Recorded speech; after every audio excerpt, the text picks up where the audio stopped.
Hello friends, welcome back to my channel. It's me Krishna बड़ा। आज मैं आपके लिए the ultimate fatal journey movie का हिंदी एक्सप्लेन लेकर आया हूँ।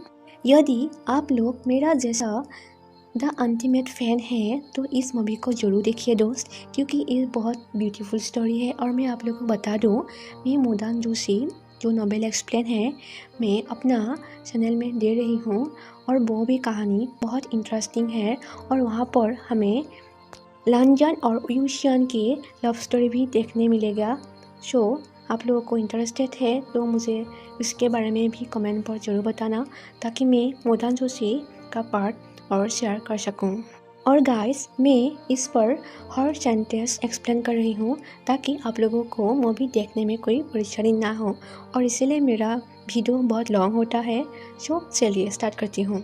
स्टार्टिंग में हमें दो लोगों को दिखाया जाता है जो बात कर रहा होता है कि अमीर हो, इस बार अमीर बनो, मालिक या कुलीन होना चाहिए, ये कहता है वो लोग। और फिर एक दरवाज़ा खुलता है और वहाँ पर 4 कब्र दिखाया जाता है, और वो लोग एक कब्र को खुलता है और वहाँ पर एक तलवार दिखाया जाता है। ये देखकर वो लोग कहता है ये सब क्या है। फिर कहता है तुम वहाँ जाओ और देखो, और मैं वहाँ जाता हूँ। फिर वो लोग 4 कब्रें को खुलते हैं और वहाँ पर सिर्फ तलवार ही देखते हैं। ये देखकर वो लोग कहता है यह बुरा हुआ, ये सब तलवार ही क्यों है, और तुम इधर जाके जांच करो। ऐसे ही वो दोनों और कुछ ढूंढ रहा होता है। एक्चुअली गाइस, वो दोनों शूर है जो खजाना के तलाश में आया था, लेकिन वो लोग जो जगह पर आ रहा है वो जगह है तलवार बलिदान हॉल, जहाँ नी कबीले के लोग मरे हुए लोगों की तलवार को बलिदान देता है। इसलिए वो लोग उस पर सिर्फ तलवार ही पाता है। वो लोग जांच कर रहा होता है और एक आदमी जांच करते करते वाल के पास चला जाता है, और अचानक उसे कुछ आवाज़ सुनाई देता है, और वो पीछे मुड़कर देखता है, और वो वाल को फिर से देख रहा होता है और देखता ही रहता है, और पीछे मुड़कर धीरे धीरे दूसरे वाल के तरफ जाता है, और उस वाल को देखकर वो अचानक उसका आंखें काला हो जाता है और वो अजीब तरीके से बिहेव करने लगता है, और एक फायर वर्क हाथ में लेता है। स्किन चेंज होता है और हमें दूसरे सुर को दिखाया जाता है जो कब्र को देख रहा होता है। उतने में ही फायर वर्क के आवाज़ सुनाई देता है। ये सुनकर वो अपने साथी को ढूंढने के लिए जाता है, और तभी हमें लाल रंग के एक रोशनी को दिखाया जाता है, और वो आदमी अपने साथी को ढूंढने के लिए उस वाल के पास चला जाता है, और उसे कब्र दिखाया जाता है, और वो कब्र के पास एक काटे हाथ को दिखता है, और वो उस हाथ को देख रहा होता है और अपने दोस्त को पकड़ता है। उतने में ही ऊपर से खून का बूंद उसके बॉडी पर गिरने लगता है, और जब वो ऊपर देखता है बहुत डर जाता है और डर कर वहाँ से भाग जाता है। लेकिन गाइस, आई डोंट नो वो क्या देखा था, और वो वहाँ से बाहर नहीं निकल पाता और उस हॉल में ही फंस जाता है। इसके बाद द अल्टीमेट फैटल जर्नी का एपिसोड स्टार्ट होते हैं। स्टार्टिंग में हमें नी कबीले को दिखाया जाता है, जहाँ कुछ स्टूडेंट तलवार प्रैक्टिस कर रहा होता है, और नी मिंगजुए जो मास्टर है उन लोगों को देख रहा होता है। उतने में ही एक सेवक आकर उसे कहता है मास्टर, बुरी खबर, तलवार बलिदान हॉल में कुछ हुआ है। स्किन चेंज होता है और हमें दिखाया जाता है कुछ लोग कह रहा होता है तलवार बलिदान हॉल के बारे में। वो जगह इतना सुरक्षित होने के बावजूद वहाँ पर चोरी कैसे हो सकती है। फिर कहता है मास्टर अभी तक क्यों नहीं आया, वो क्यों नहीं आया है। तभी अचानक वहाँ पर मास्टर आ जाता है, और सेवक मास्टर से कहता है लॉर्ड शिफेंग, तलवार बलिदान हॉल पर आक्रमण किया गया था। लेकिन मास्टर पूछता है लिंग वाशंग कहाँ है, जो उसका भाई है, यह मायने रखता है, उसे बुलाओ। सेवक कहता है मास्टर, यह तलवार बलिदान हॉल के बारे में है। Second young master. उतने में ही मास्टर कहता है उसे तलवार के भावना के बारे में बताने का समय आ गया है, इसीलिए उसे यहाँ पर बुलाओ। फिर वो सेवक वहाँ से चला जाता है और उसे बुलाने के लिए तभी वहाँ पर मैंग याओ आ जाता है। स्किन चेंज होता है और हमें नी वाचांग को दिखाया जाता है जो ड्राइंग कर रहा होता है। उतने में ही एक चेबोक उसे चिल्लाकर कहता है, young master, second young master. वो अचानक अपने जगह में उठकर ऐसा दिखाता है कि वो तलवार के प्रैक्टिस कर रहा होता है। तभी सेबक उसे कहता है, सेकंड यंग मास्टर। लेकिन नी हुआंगचांग चेबोक को पूछता है, क्या चल रहा है? फिर वो कहता है, मैं तलवार का अभ्यास कर रहा हूँ। लेकिन वो चेबोक उस ड्राइंग को जो वो कलर कर रहा होता है उससे जाकर देखता है और वो ड्राइंग कलर नहीं सुखाने के कारण वो खराब हो जाता है। ये देखकर नी हुआंगचांग कहता है, देखो देखो, सांदिनी में बिलों का एक अच्छा दृश्य जो तुम्हारा वजह से खराब हो गया और जो बन गया सांदिनी से एक मरा हुआ पेड़। मैं तुम्हें बता दूं, यह पंखे की सतह क्विंडियन अध्ययन से खोज जल पतले पंखा है। यह सिकंदा के पंखों जितना और जेट जैसा उत्तम है। वो अपने पंखों के बारे में कहता है जो वो हर टाइम पर अपने हाथ में लेता है, जो आप लोग द अल्टीमेट में भी देखी थे। फिर कहता है, तुम बहुत बोरिंग हो। चेबोक कहता है, सेकेंड यंग मास्टर आपको मुख्य हॉल में बुला रहा है एक महत्वपूर्ण चर्चा करने के लिए। नी हुआंगचांग कहता है, क्या करना है? मेरे भाई क्या करना चाहते हैं? क्या उसने मुझे तलवार के बारे में पढ़ाई करने के लिए कहा है?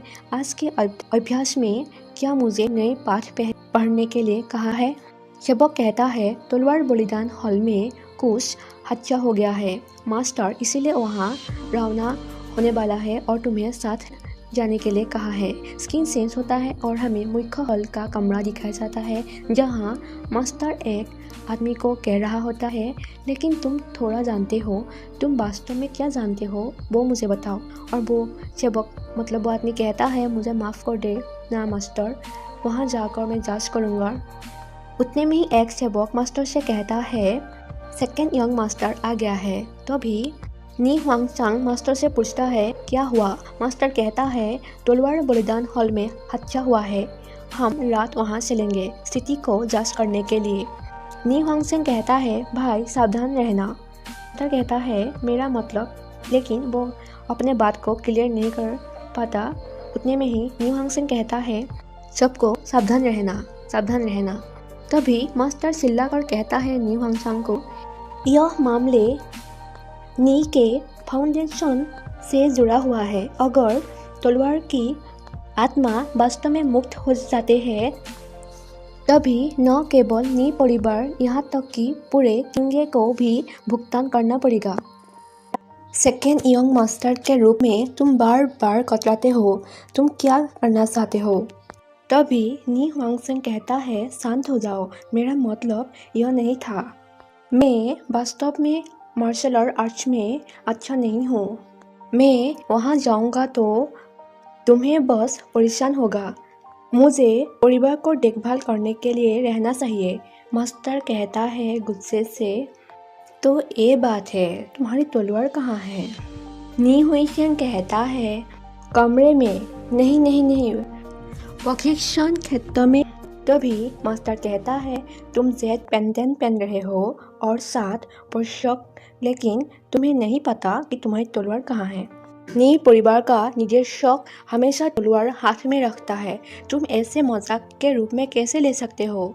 तुम्हारा ब्रश ये मुझे दो। मतलब वो जिस ब्रश से ड्राइंग कर रहा था उस ब्रश के बारे में कहता है। फिर वो ब्रश को लेता है और उस ब्रश को तोड़ देता है और कहता है, क्या तुम उससे मास्टर बनने की उम्मीद रखते हो? नी हुआंगचांग कहता है, मुझे मास्टर बनना भी नहीं है। ये कहकर वो चला जाने ही वाला था तो मास्टर कहता है, रुको, तुमने क्या कहा? फिर से कहो। मैं तुम्हें आज बताऊंगा नी परिवार का निर्देश क्या होता है। और उसे बहुत गुस्सा आ जाता है और उसका तलवार भी हिल जाता है और वो उसे मारने ही वाला था। तभी mega you mind cleaning music से उसे शांत करते हैं। शांत होकर मास्टर कहता है, तुरंत पश्चाताप करो और दे नहीं। तभी वहाँ से नी हुआ सिंह चला जाता है। तभी दो सेवक पीठ पीछे बात कर रहा होता है कि मास्टर जी की तबीयत खराब होते जा रहा है। मुझे उम्मीद नहीं था कि माइंड क्लीनिंग म्यूजिक उसे ठीक नहीं कर पाएंगे।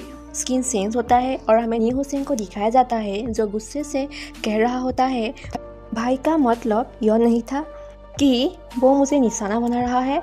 बचपन से ही उसने मुझे निशा दिखाया है। सभी जानते हैं कि मैं तलवारबाजी में अच्छा नहीं हूँ, फिर भी मुझे जाने के लिए मजबूर कर रहा है। वो मेरा अपमान कर रहा था दूसरों के सामने। तभी मेंग आउ कहता है, तुम गलत हो, तुम उसकी बीमारी जानते हो, उसने जानबूझकर ऐसा नहीं किया है।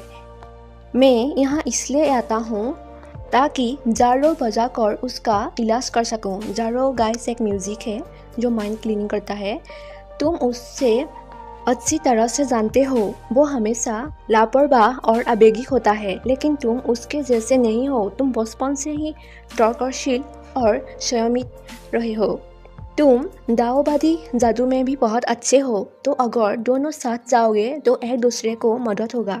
तभी नी हुईसेंग कहता है, थर्ड ब्रदर, तुम उसे जानते हो, वो हमेशा ऐसा ही रहता है। अगर वो हमेशा आज की तरह काम करता है, मैं वास्तव में नहीं जानता कि मैं क्या करूँगी। मैं क्यों कहता है, इसलिए मैं आज तुम्हारे लिए यह पिकोलो लेकर आया हूँ। यह पिकोलो दिमाग को साफ करते हैं, जो मैं इसे यूज़ करना तुम्हें सिखा दूँगी। नी हुआंगशेंग, तुम्हारा यात्रा कठिन है, लेकिन नी परिवार के सक्षम सदस्य अब तुम्हारे साथ जाएगा, जो एक महान नायक है। तुम निश्चित रूप से सुरक्षित हो।